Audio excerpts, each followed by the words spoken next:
The way the radical left wins is by controlling language, and that's on everything from euthanasia to abortion to pedophilia. You name it, the left controls the language that we use. If we want to stop the left winning, we need to understand their game, stop playing it, and refuse to use the language of the left. And that's today on The Dr. Joe Show.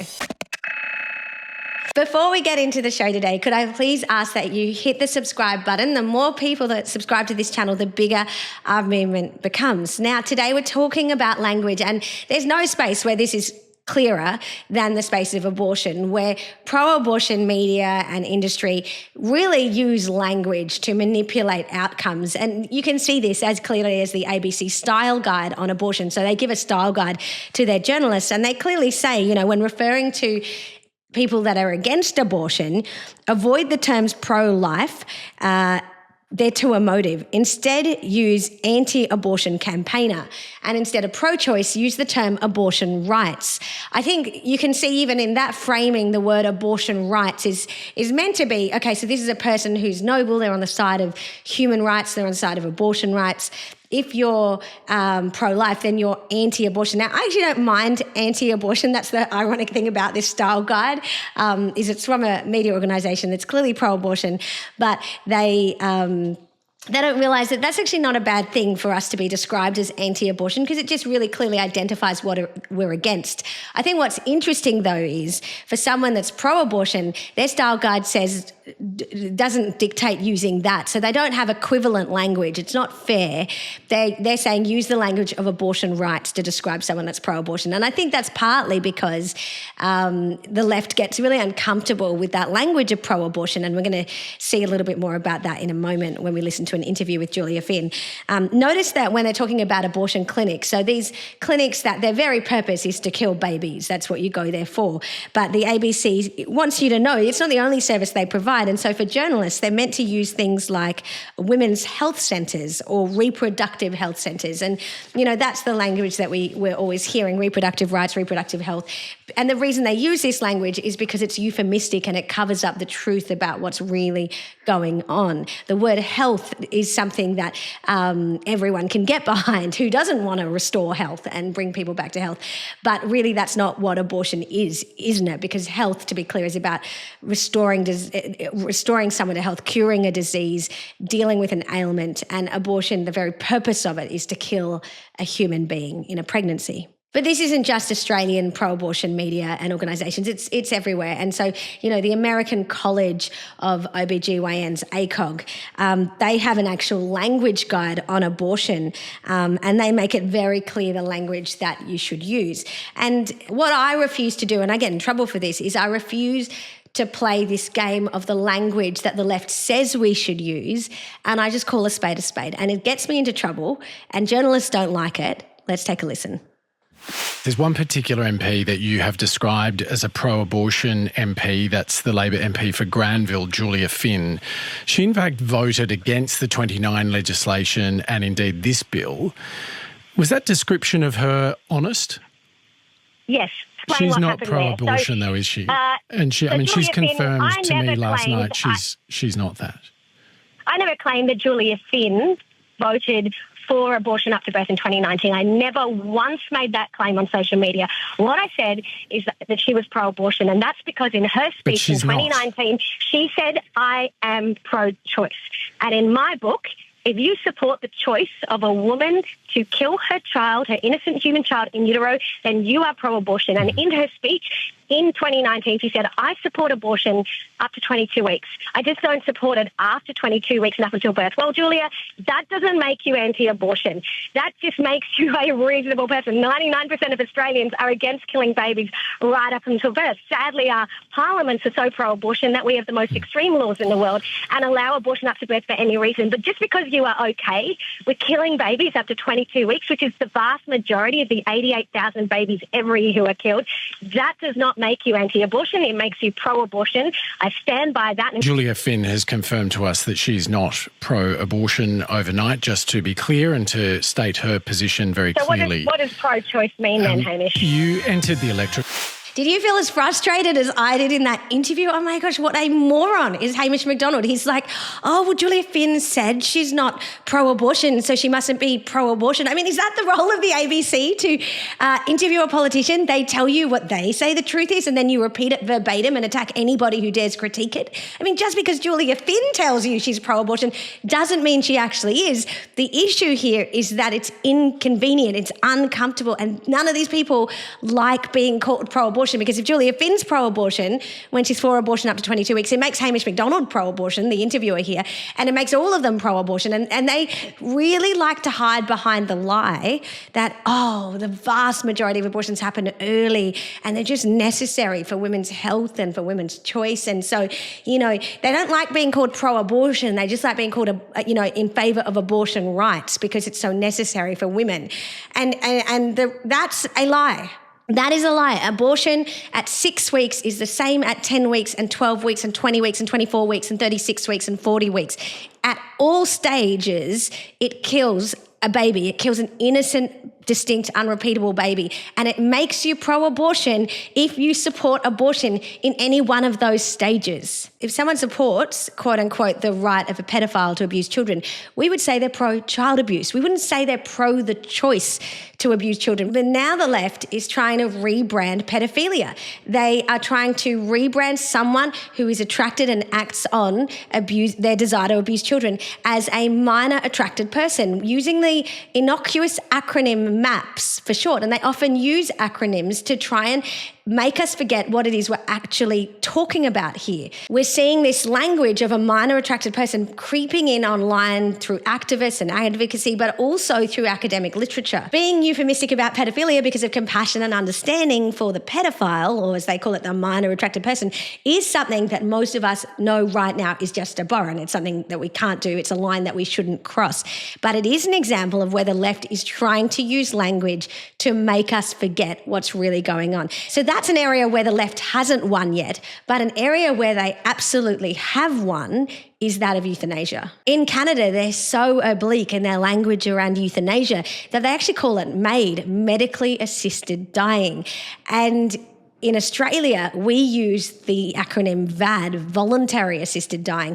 Euthanasia is now legal across Australia, except the Northern Territory. And the Allan Labor government in Victoria is now ready to introduce a bill, probably in the next few months, which will actually seek to remove all of the safeguards around accessing government-assisted suicide, which they said when it was introduced that these safeguards were necessary to protect elderly people. Now, they want to now introduce a bill that just removes all of those safeguards altogether. It's the manipulation of language that has got us here, which some people are recognising as early as 2017. This article by Carl Quinn, he writes, if it were a train, this debate would have set off at Euthanasia Central, stopping at voluntary euthanasia and assisted suicide, moving on to medically assisted death and assisted dying, before arriving at voluntary assisted dying, the form of words that our parliamentarians have settled on and which some would further reduce to the neutral acronym VAD. The reason they do this is that it's highly effective, just like in the debate over prostitution.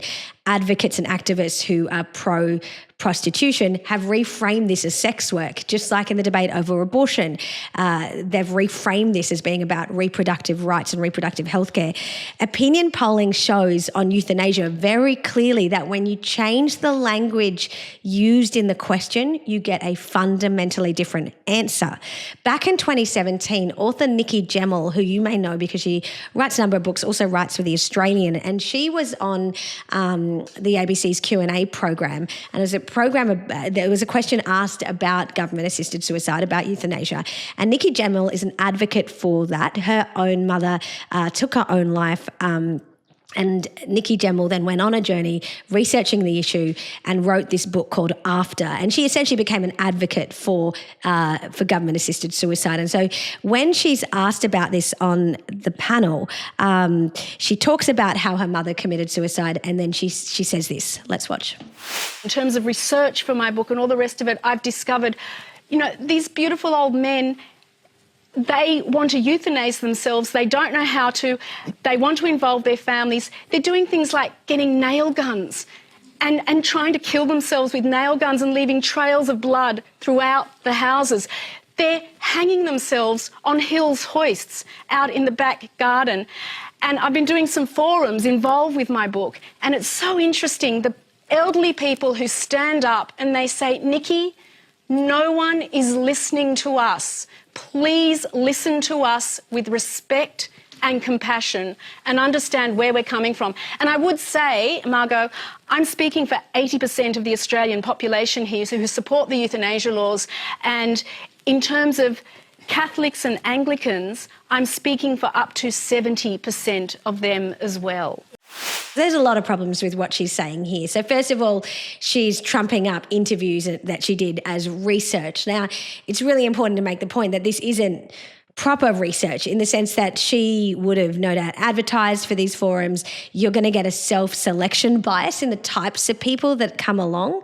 And no doubt that some of the older people that are coming and are sharing these stories of hopelessness and feeling like no one's listening to them, that's a legitimate experience that they're having. But for her to then present this as, oh, it's representative of how all old people are feeling, you can't make that claim. She then goes on to weaponize stories, doesn't she? And we see this time and time again with the left, that it's always about, the women that were dying in the tens of thousands from backyard abortions, or it's, the elderly people who are like holding themselves with nail guns because they are so desperate to take their own life. The question I think that we should be asking is, why are these people so desperate? What is going on in their life? Who have they been abandoned by? What kind of pain are they in, if any at all, physically? Because a lot of this sounds like mental and emotional anguish, and that's not to diminish that, but it is to say that it is different to physical pain. And then she goes on to make the claim, well, I'm speaking for 80% of Australians and up to 70% of people who are Catholic and Anglican. After this clip aired, the Australian newspaper asked Nikki Gemmell what was the basis for her assertion, and she provided 10 opinion polls to indicate, that there was 80% support for her position. The first thing to remember, though, when we look at these 10 opinion polls, if we do a deep dive into what Nikki Gemmell provided, is that not all polls are created equal. Random samples, population-based studies, they're conducted in a way that maximise the opportunity to participate, such as postal surveys. You've also got, well-designed questionnaires, non-leading questions. These are all really important things to take into account when deciding, is this survey actually a representative survey of the population? So, for example, Nikki Gemmell, when she's saying 80% of Australians agree with me, I think one of the surveys she's definitely referring to is the Newspolls survey. And the question that they ask is, thinking now about voluntary euthanasia, if a hopelessly ill patient experiencing unrelievable suffering with absolutely no chance of recovering asks for a lethal dose, should a doctor be allowed to provide a lethal dose or not? It's a very leading question, isn't it? And it's not a question that describes the vast majority of cases where someone takes their own life through government-assisted suicide. This question asks about unrelievable suffering with no chance of recovery. And in reality, that's not the primary reason that people take. The main reason for requests for assistance to die, to suicide, include loss of control, dignity and independence, and having had enough or being ready to go. It's not about unrelievable suffering. And in this article, in this other journal article about family members' views and perceptions about why the person took their own life through euthanasia, says that the most important reasons that loved ones requested that had a medium score of 4.5 or greater was wanting to control the circumstances of death or to die at home, worries about loss of dignity and future losses of independence, quality of life and self-care ability. No physical symptoms at the time of the request were rated higher than a median of 2 in importance. And yet all of these survey questions that Newspoll asks and the other surveys largely that Gemmell refers to ask about someone that is in unbelievable physical pain. But when someone like Nikki Gemmell stands up and says, well, 80% of Australians agree with me, or you get these headlines in the left-wing press saying most Australians support VAD, voluntary assisted dying is what they'll call it. What they're not saying is what was the question that was asked? And so it's worth noting that in some polls, such as the 2015 Ipsos poll that Gemel actually cites to say, well, most Australians agree with me. If you look at what happened when they asked a slightly different question, it actually shows that support for government-assisted suicide drops dramatically. So to as low as 36% if the patient's condition is not terminal and the patient is mentally or emotionally suffering rather than physically suffering. And another important thing to note is in this study by Cartwright et al., they actually did stratified population-based surveys in Queensland and the Northern Territory between 1995 and 2002. And people were asked about their support for terminally ill people who decide they no longer wish to live. In those studies, it was as low as 65 to 75% of respondents who said euthanasia should be available, but those aged 75 and older were the least likely to agree that government-assisted suicide should be available. So, when we ask the question, should euthanasia be legal in a circumstance of unrelievable suffering, it's not just about the words that you ask in that question, it's also about who you ask. So it would be really interesting. Gemel claims to be speaking for all of these old people because she did all of these forums, community forums, but no doubt there was selection bias in who actually attended. But it would be really interesting to do, as these authors have done, a survey of people in the actual affected group and how they feel about circumstances where they're told about government-assisted suicide as part of the package of care that they get. So, they present with various forms of illnesses. As you get older in life, they tend to coalesce. So, you might have a patient with Parkinson's disease or prostate cancer, and they present. And if government-assisted suicide is offered as one of those options, how do elderly people feel about the fact that that is part of the suite of care that our healthcare system says is acceptable? That would be an interesting survey, wouldn't it? All of this to say, the language that we use in this fight matters. Now, we can't control the language that other people use, but when we're talking about euthanasia, don't use medically assisted dying or voluntary assisted dying or some kind of acronym. It's government assisted suicide, or GAS for short.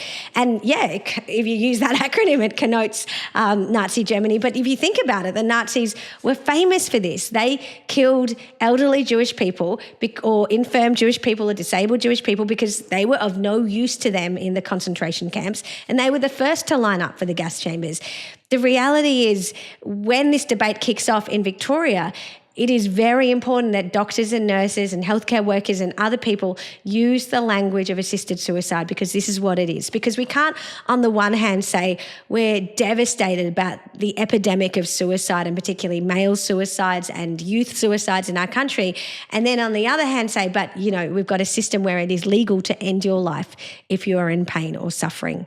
And in the field of abortion, never, ever, under any circumstances, use their language. Do not use the language of abortion care or health care or abortion rights or reproductive rights. All of this is a lie. All of it is them manipulating language to try and achieve a subversive pro-death agenda. So, if we want the left to stop winning, we have to stop using their language and take it back and actually speak the truth about the things that we're talking about. And that's today on The Dr. Jo Show.